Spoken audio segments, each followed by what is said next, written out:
Pessoal, sobre o balanço patrimonial agora, ou balance sheet em inglês, ele representa a situação patrimonial da empresa em um determinado momento e permite analisar a saúde financeira e obter insights sobre a geração de caixa e lucro futuros. Ou seja, o balanço, ele é sim uma figura, uma fotografia do patrimônio da empresa naquele momento, mas também ele permite ao bom analista obter insights sobre a geração de caixa e performance futura daquela empresa. Olha só que interessante. Então, o balanço ele está dividido entre o ativo, o passivo e o patrimônio líquido, tá?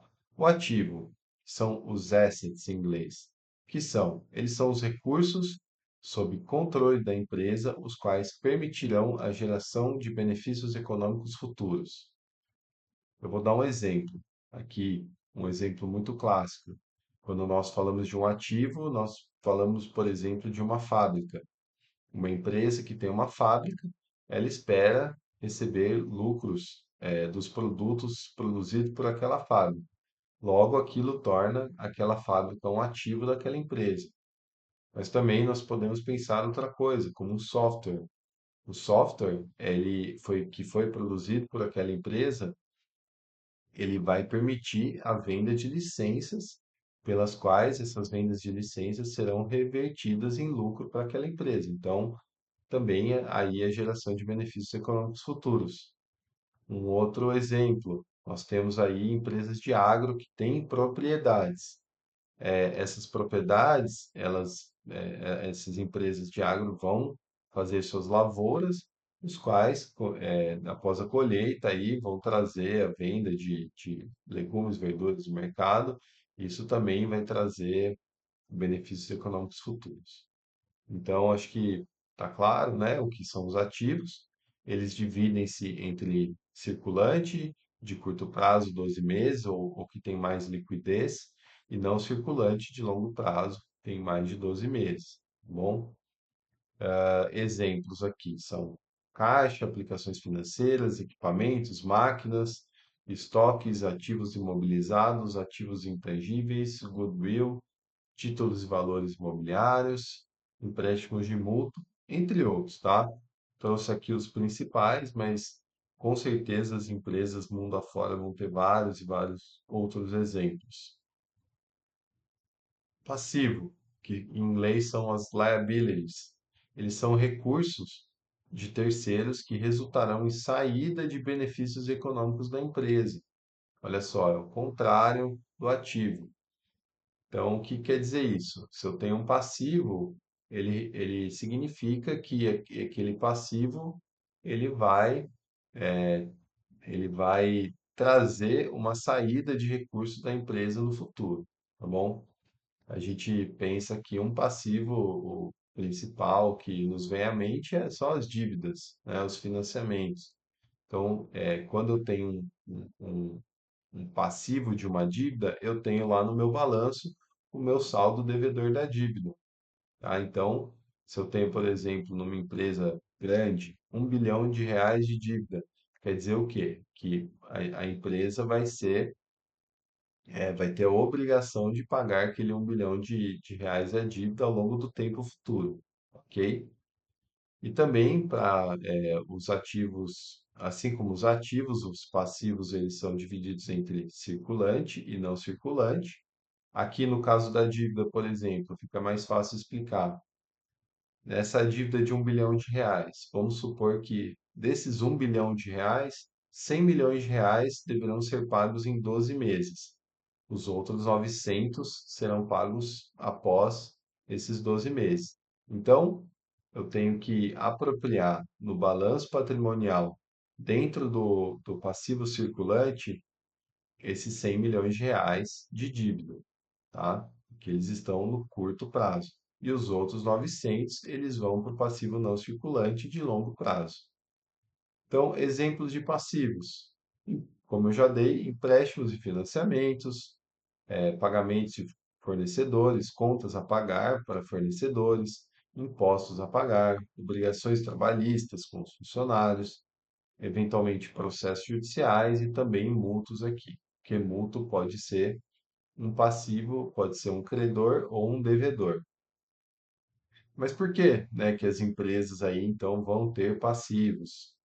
Só, muito simples, porque espera-se que o retorno sobre esses passivos seja maior do que o custo daquele passivo. Então, se eu sou uma empresa, eu pego uma dívida para financiar alguma coisa que eu queira fazer, algum projeto, é porque eu acho que esse projeto ele vai trazer mais retorno do que o custo daquela dívida, do que o custo financeiro daquela dívida. Então, faz sentido pegar esse recurso emprestado de um banco. Então, é por isso aí que as empresas assumem passivos, tá bom? Agora também, por último, o patrimônio líquido, ou em inglês que é o equity, tá? Eles são os recursos dos acionistas da empresa. Então, é tudo aquilo que os acionistas ou aportaram de dinheiro ou têm de valor naquela empresa. Então, eles aí dividem-se entre capital social, que estão também divididos entre ações ordinárias e preferenciais. Depois a gente vai falar um pouco melhor sobre isso. Também entra dentro do patrimônio líquido os lucros acumulados, os lucros do exercício, as reservas contábeis e o patrimônio de acionistas minoritários também fica dentro do patrimônio líquido aqui consolidado. Então, aqui é uma representação do ativo, passivo e patrimônio. Então, isso aqui seria uma balança, tá bom? E ela sempre tem que estar em equilíbrio, ou seja, o passivo mais o patrimônio líquido é igual ao ativo, tá bom? Se essa conta estiver errada, tem alguma coisa errada nesse balanço. Então, você vai ter que rever, o contador vai ter que rever, porque essa conta sempre tem que bater, tá bom? Agora aqui falando um pouquinho mais da figura geral, né, do balanço patrimonial, ou balance sheet em inglês. Basicamente, tá? Essa aqui é uma estrutura básica, ela vai variar de empresa para empresa, e no caso do balanço, ela varia muito mais do que o DRE, tá bom? Então, aqui é uma estrutura bem básica mesmo para a gente mostrar para vocês. Balanço patrimonial, nós temos primeiro o ativo circulante, que estão incluídos o caixa e disponibilidades, ou cash ou investments, que em inglês resulta no current assets, ou seja, ativo circulante igual a current assets, tá? Depois nós temos o imobilizado e o intangível, que resultam no ativo permanente. Em inglês quer dizer property, plant and equipment, e também somados com o intangible, nós chegamos no long-term assets, tá? A soma do ativo circulante mais ativo permanente, nós chegamos no ativo total. Ou a soma dos current assets mais o long-term assets, nós chegamos no assets total. Ok? Agora passando para o passivo. Na estrutura básica, nós temos dívidas de curto prazo, fornecedores a pagar, impostos a pagar, obrigações trabalhistas, entre outros, no qual nós chegamos no passivo circulante, que em inglês são short-term debt, suppliers, tax, employee, no qual nós chegamos no current liabilities, ok? Passivo não circulante, nós colocamos aqui as dívidas de longo prazo, qual eu já expliquei. Em inglês, long-term debt, qual resulta no long-term liabilities. E a soma, então, do passivo circulante mais o passivo circulante, nós chegamos no passivo total.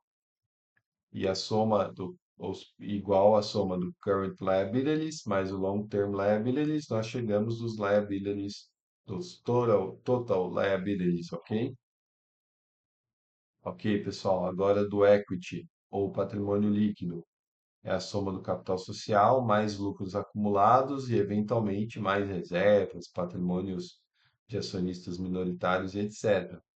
Em inglês é o equity mais a soma do profit and loss, ok? Então, aqui é uma estrutura bem básica, que vocês também vão ter que memorizar para a vida profissional de vocês. essa é uma estrutura bem básica e com o tempo, com a experiência e com a modelagem financeira, com o amadurecimento, vocês já vão pensar em que local que determinado lançamento deveria estar. Se é um ativo, se é um passivo, se é um patrimônio, em que lugar que ele deve estar dentro dessas contas, se é circulante, permanente, não circulante. Enfim, com o tempo, esse know-how vem, essa tecnicidade vem, mas espero aqui ter contribuído um pouquinho mais para essa memorização e entendimento de vocês sobre os balanços patrimoniais.